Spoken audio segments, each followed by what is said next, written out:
I would say. Andy Dalton and the 7-0 Bengals face the 2-6 Browns tonight. Johnny Manziel will be under center. The last time he faced the Bengals, it wasn't pretty. His QBR was 1.1. He threw for 80 yards, 2 interceptions, and was sacked 3 times in a 30-0 loss. But that was his first career start. Tonight, it will be his 4th. We welcome in Ryan Clark. How are you, Ryan? I'm doing well. How are you guys? Welcome back. Good. Appreciate Good to see you, as always. All right, What's up, big boy? What's happening? What do you expect from Johnny tonight? I expect them to go with the Tennessee Titans, Johnny, the guy that threw 15 times, was 8 for 15. I expect them to try to find ways to protect him. I also expect him to produce some big plays. The happiest player on the field tonight will be Travis Benjamin, because it seems like when Johnny plays, he gets opportunities deep down the field because Johnny wants to go there. He wants to be explosive. Coach Pettin and the coaching staff at Cleveland, they have to find a way to protect him, getting the ball to Duke Johnson, finding ways to use Barnage in the passing game, because he has been very productive in these last few weeks. You're going to get some good things from him, but you're going to get bad ball security. You're going to get mistakes in the passing game, making bad decisions, because that's who he is. He's not going to come out tonight and be a ball control, let's do everything correct, I'm going to stay in the pocket, make my reads, throw the ball away if I don't have it type of guy. And you can't expect that from him. On the other side of that, Carlos Dunlap, Geno Atkins, Michael Johnson, Burfict. You have Adam Jones on the outside. So there's all these people on the other side of the ball that's going to make this extremely hard for Johnny Manziel. This is the best, one of the best teams in the AFC, the #1 team in the AFC North, who just realized and found out they can win games without playing their best ball. Short week for Johnny Manziel against a really good team. There's going to be some good things, some bad things, but they'll lose by 2 touchdowns. That's to put it mildly, I would think. Stephen A. Nothing but love and respect from my Libra brother, Ryan Clark, up there. Libra? Wait, where did that come from? It's a great month. It's a great month. Well, what are we talking about? He's born October 12th. I'm October 14th. It's a great month. I need to Google those What about traits. that week? Think about that week. What's the problem? That's number one. I just brought that up. Much love and respect. Because at some later date off the air, Ryan Clark, you and I will discuss why you let Skip put you up to wearing that shirt. We'll discuss that later. We'll discuss that later. Wait, can I interject? Because you're both Libras, is that why you repeat just about everything Ryan says on this show? Well, I wasn't aware that I did that, but if I do so, there is no shame, because the man happens to know a thing or two about football, certainly more than I know. So I tell people when I'm giving my speeches, I'm brilliant because I know I'm not. I just steal brilliance from other people. He's brilliant when it comes to the game of football. I'm listening to his expertise, and I get what he's saying. Let me piggyback off of that, however, Skip, in all seriousness, when we go to Cleveland and Cincinnati. We've been talking about Johnny Manziel and the absence of weapons. Skip, this team has a decent passing attack. They've got a top 10 passing attack. Their problem is in running the football, because they don't have anybody that's averaging more than 3 yards a carry. So when you talk about a Duke Johnson, you've got to get him the ball. You're talking about a Kelvin Benjamin, you've got to get him the ball. You're looking at some of these guys, the Gabriels of the world, Barnage of the world. You got to get these guys the football. They seem capable of doing so with the Johnny Manziel, but they're going up against a superior Cincinnati Bengals team on the road. If they could run the ball more effectively, I would have more faith that they could make this an interesting game. But Ryan, Skip, because I think they're going to have to air it out in order to really put some points on the board, I think to some degree that's going to play in the Cincinnati's hands. I think that you're going to see guys getting a hat on Johnny Manziel. I could see 1 or 2 fumbles coming tonight, Skip, and at least 1 interception. So I'm going to pick Cincinnati to win this game by about 14. I don't think that Johnny Manziel will be god-awful, but I do think that he will make some mistakes. I also believe it will be contributed to the fact that they don't have much of a running game. And the combination of that, along with his miniature status, once they put a hat on him, I think they're going to hurt him a little bit. They're going to wear him down, and there's going to be some turnovers that's going to be imminent, and that'll lead to Cleveland's demise. I'm sorry. This is going to be another nightmare for Johnny Manziel. This is wrong place, wrong time, wrong opponent, division rival.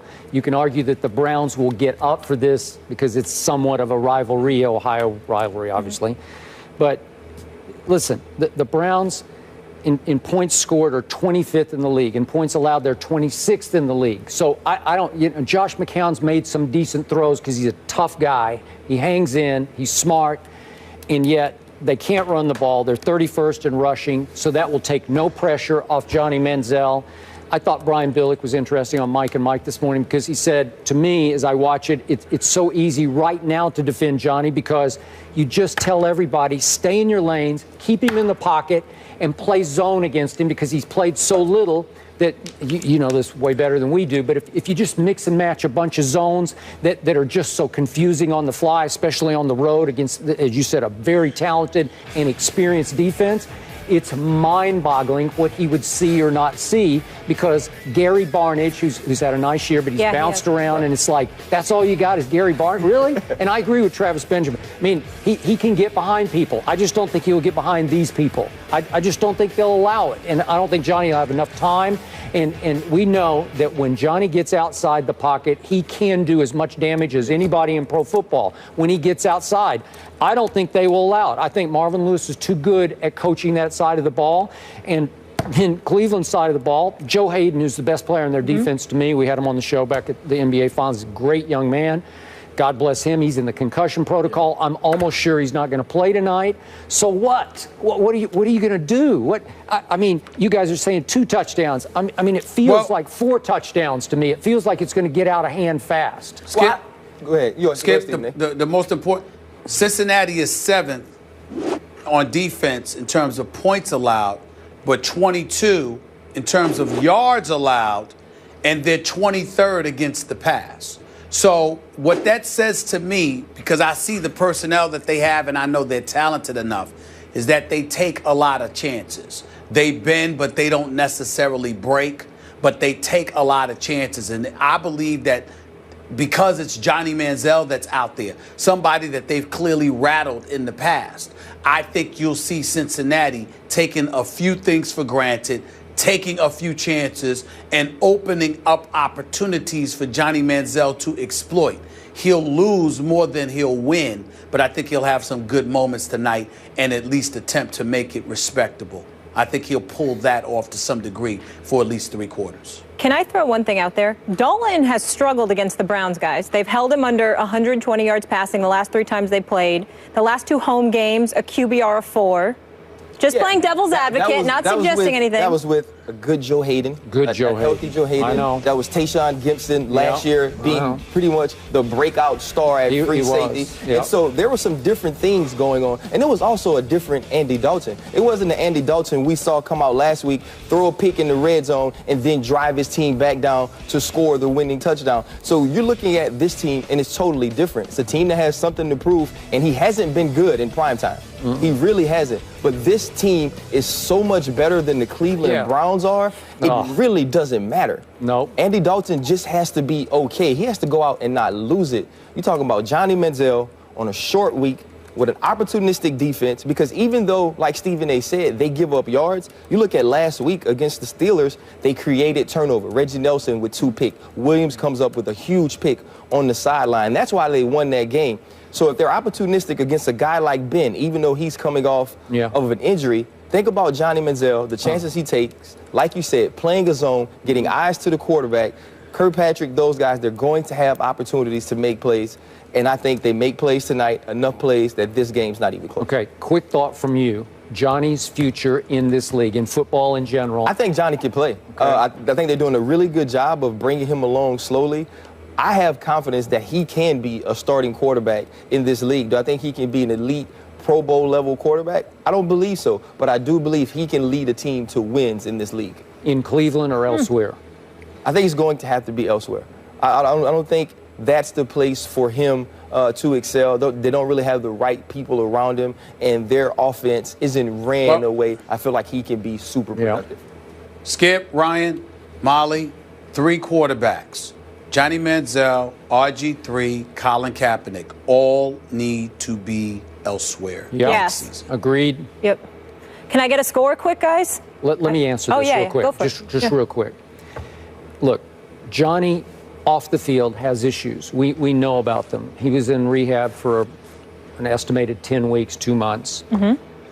And he came back into this year on a zero tolerance policy, and then he had this incident, and it really, really disappointed me. I'm a big fan of his on and off the field, but I think he did himself so much damage around the league in interest level on other teams because he showed everybody, I don't really care about football that much because I'm going to threaten it with this incident. And I'm going to admit to the cops, well, I'm off the wagon. I had a couple of drinks earlier today. Then you got the incident with his live-in girlfriend, and we're not sure how that's going to come out after the investigation. And I think other teams said, really? That's all you got? That's all you care about what's left of your career? Skip, let me tell you why you're not. I want to emphasize, you're not wrong. But I'm going to tell you why I think you're a bit more alarmed than you need to be. I think the combination of his troubles are exacerbated by knowing, I'm going to use this phrase, I think he's in a hostile working environment. What I mean by that is that hostile working environment, in some people's eyes, at least to some degree, is defined by being in a place where you know you're not wanted by some powers that be. And life is made to be unnecessarily difficult for you. The nuances of your daily activities, if you can understand where I'm coming from, Ryan, that's where I'm going here. I think it's the combination of his troubles combined with the working environment, combined with the people that he has around his personal life. Because aside from the incident in question that we're still trying to learn about as it pertained to his girlfriend and he being pulled over by the police, it was clear that he ain't the only one that was drinking something. So if you have somebody in an intimate capacity that's involved in your life, and the very, very thing that inhibits you and is a detriment and an Achilles to you is surrounded by you because of who you have in your life, then you got some changes to make. Correct. And so for me, it's about him needing a different location more so than anything else. And I think that different location ultimately assists everything, because if you're in a better working environment, you got a better attitude. When you have a better attitude, it's almost like having money. If you've got something and if you don't have anything, Skip, one of the problems we've got in our society, if you don't have anything, you don't have anything to lose. But when you have something to lose, and then you guard it better. And as a result, the company that you keep, the environment that you're around, the people that you allow to be in your inner circle, you are much, much more guarded. So I think the second he goes elsewhere to a place that welcomes him, I think everything will get better from that point forward. And that's why I say I don't think that you should be as worried. The big problem in all of this is that man is in Cleveland. I think if he were in Texas, with the Houston Texans or somebody, I think it would be a better environment. Yeah, I agree with your premise, and I hope you're right about his future. Yep. And also, I like the cap and RG3 there as well. Also need a change of environment. Ryan sticking with us. Up next, let's talk about some champions, guys. JPP back on the practice field with the G-Men, and he could play this weekend.